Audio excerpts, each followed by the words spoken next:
sad and horrible and painful situations, you know, terminal illnesses, deaths, unexpected deaths. I mean, that's our job.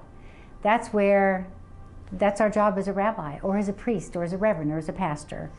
The teaching and all those other things, and the preaching, that obviously is part of it, but it is that other that's the deepest connection that we have. So the difference being, as a chaplain, and this is what I would say to anybody coming in, the difference is, I don't know these people. I walk into a room with someone I've never met, and they don't know me at all.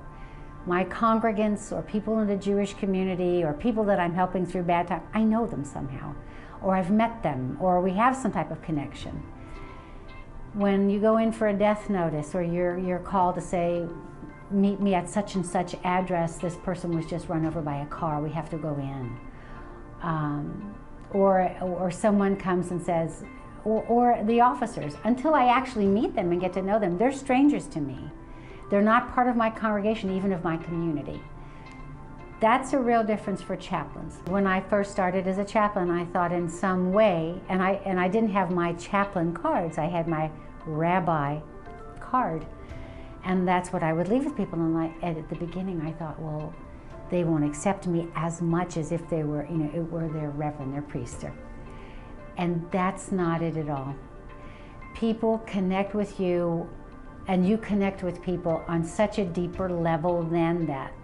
And that's the difference between someone in my congregation, or, God forbid, if it were 9/11 and I saw someone on the street dying, and I went up and I held them and I hugged them and I prayed with them. And it's amazing. Even the atheists will find God at that point, or want you to pray for them.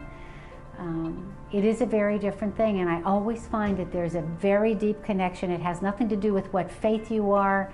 Are you this kind of Christian, or that kind of Christian, or this, a Reform, a conservative Jew? It doesn't matter at that point. It really doesn't matter. That's the most rewarding thing that I could say for a chaplain, that is what we find.